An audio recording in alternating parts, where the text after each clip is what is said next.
2장. 자존감을 깎아내리는 직업이 있다. 나는 내 직업에 만족한다. 어려서부터 하고 싶었던 일이고 남들도 부러워하는 직업이다. 물론 한국의 의료 현실을 생각하면 답답하기 짝이 없고 단지 의사라는 이유로 나쁜 사람 취급을 받으면 자존심이 많이 상한다. 하지만 이 일 말고 무슨 일을 하면 만족할 수 있을까? 선뜻 다른 답이 떠오르지 않는다. 이 일보다 딱히 윤리적인 일도 못 찾겠고 더 안정적인 직업도 못 찾겠으니 나와 더 잘 어울리는 일도 못 찾겠다. 아마 그래서 중간에 포기하지 않았던 것 같다. 물론 나도 평범한 사람이라 직업의 회의를 느낄 때도 많다. 일하는 동료는 좋은데 병원이 부도가 나버렸을 때도 있었고 돈은 잘 버는데 다른 면에서 갈증이 생길 때도 있었다. 하지만 그때 내가 견딜 수 있었던 건 직장과 직업이 엄연히 다르다는 사실을 알고 있었기 때문이었던 것 같다. 직장과 직업은 다르다. 직장은 마음에 들지 않아도 직업은 좋아할 수 있다. 또 직업과 꿈도 다르다. 나는 직업이 의사지만 작가가 되는 꿈을 버린 적은 없다. 무슨 말인가 하면 자기가 하는 일의 가치가 의심스러울 땐 직업, 직장, 꿈을 분리해서 생각하라는 것이다. 그러지 않으면 자칫 이 세 가지 모두에 만족하지 못한다는 착각에 빠질 수 있다. 찢어지게 가난하고 궁상 맞던 시절이 좋았다고 말하는 어른들이 있다. 먹을 것도 부족하고 난방도 되지 않았던 시절이 좋았다니. 처음엔 나도 거짓말이라고 믿었다. 그런데 내가 막상 중년의 나이가 되어보니 비슷한 생각을 하게 된다. 특히 취업과 진로 때문에 고민하는 젊은이들을 볼 때 그렇다. 문명의 발달로 생활이 편리해진 것은 분명하지만 삶의 질적 측면에서 우리는 옛날보다 더 힘들고 혼란스러워졌다. 옛날의 목표가 단순했다. 많이 갖고 편하면 얼추 행복했다. 배불리 먹고 농사 지을 땅을 많이 갖고 아이를 많이 낳고 적당히 돈을 벌면 좋겠다. 지위가 올라가고 오래 일하면 더 바랄 것이 없었다. 또 이 모든 것이 지금처럼 어렵지도 않았다. 하지만 요즘 젊은이들은 방향까지 고려해서 뛰어야 한다. 이른바 명문 대학을 나오고 성적이 좋다고 해서 행복이 보장되지 않는다. 대학에 입학해도 학자금 융자 걱정, 취업 걱정을 해야 한다. 운 좋게 대기업에 들어가도 언제 잘릴지 몰라 불안에 떨어야 한다. 어른들은 열심히만 하면 된다고 했는데 막상 아무리 달려도 행복한 세상이 펼쳐지지 않는다.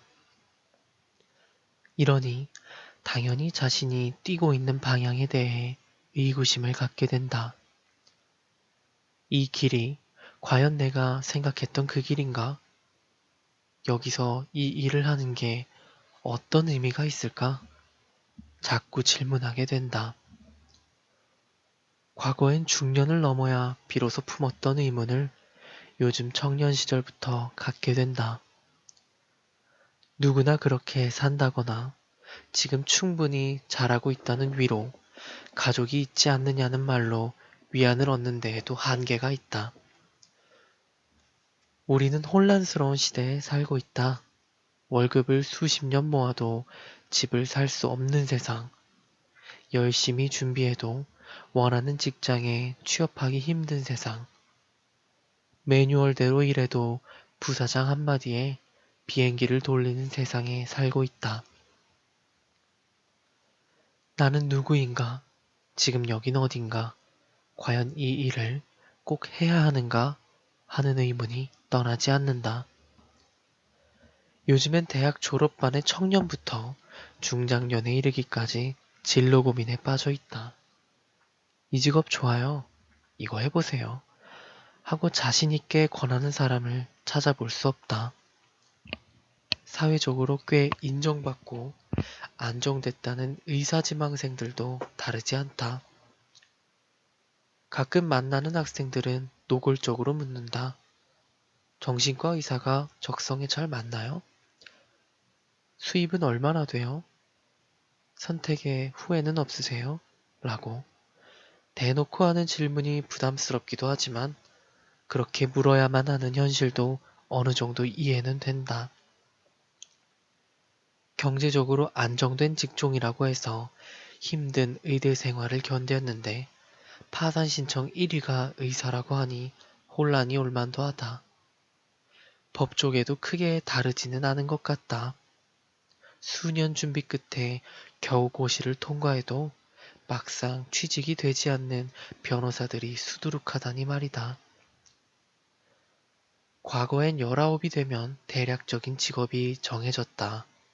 의대생은 의사가 되고 법대생은 법조계로, 공대생은 대기업에 무난히 취직해 고유한 인생을 살 수 있었다. 장래 희망이 곧 직업이고 그 직업을 가진 이상 인생은 무난하게 흘러갔다.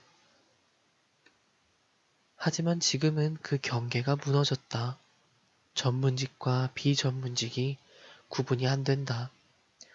피부과 의사와 외과 의사가 같은 일을 하기도 하고 약사가 하는 일을 한의사가 하기도 한다. 같은 직장의 정규직과 계약직의 업무도 크게 다르지 않다. 내가 하는 일을 누구나 할 수 있고 때론 나 아니어도 할 수 있는 현실. 만족해야 할지 말아야 할지도 헷갈리고 대체 누구와 비교를 해야 할지 어디쯤에서 만족을 해야 할지도 헷갈린다. 우리는 직업과 직장에 만족해야 안전하다는 느낌을 받는다. 자신이 원했던 대로 가고 있고 경제적인 안정감도 함께라면 더할 나위 없다. 하지만 요즘은 자존감이 떨어질 수밖에 없는 환경이 널려 있다.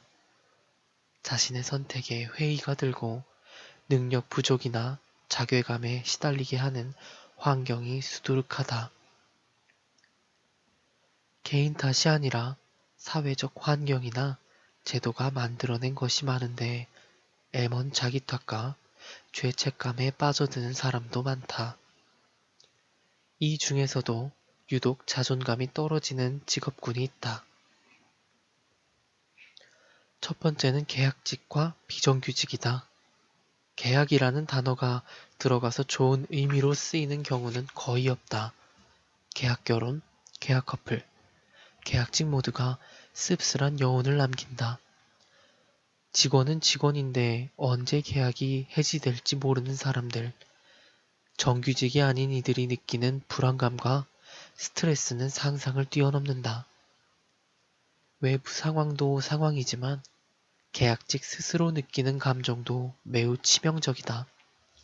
예컨대 어떤 일이 주어졌을 때 그 일이 원래 내게 주어진 일인지 계약직이라서 떠맡은 일인지 하는 의구심에 시달려야 한다.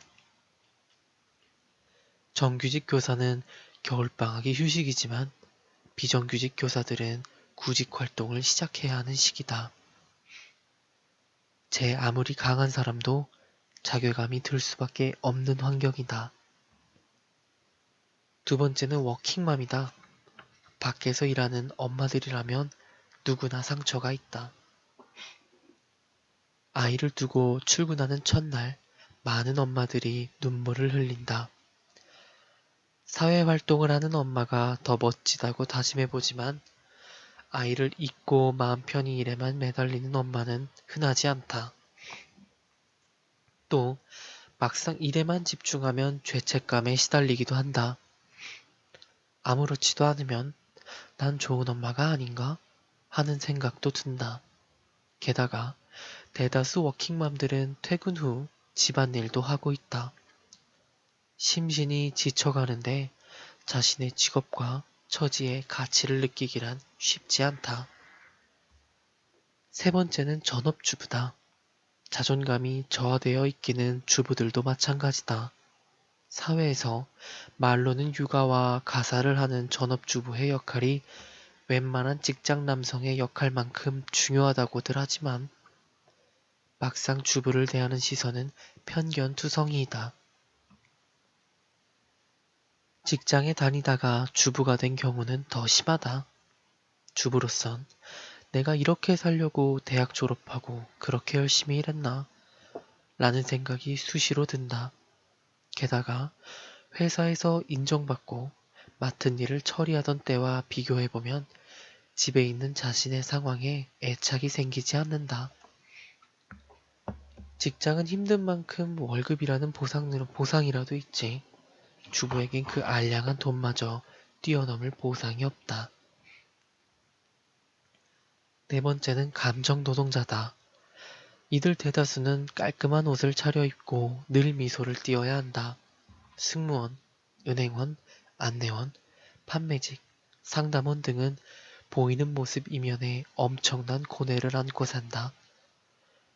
하루 종일 웃느라 얼굴에 경련이 날 지경이지만 퇴근 후까지 그렇게 웃고 있는 이들을 본 적이 없다.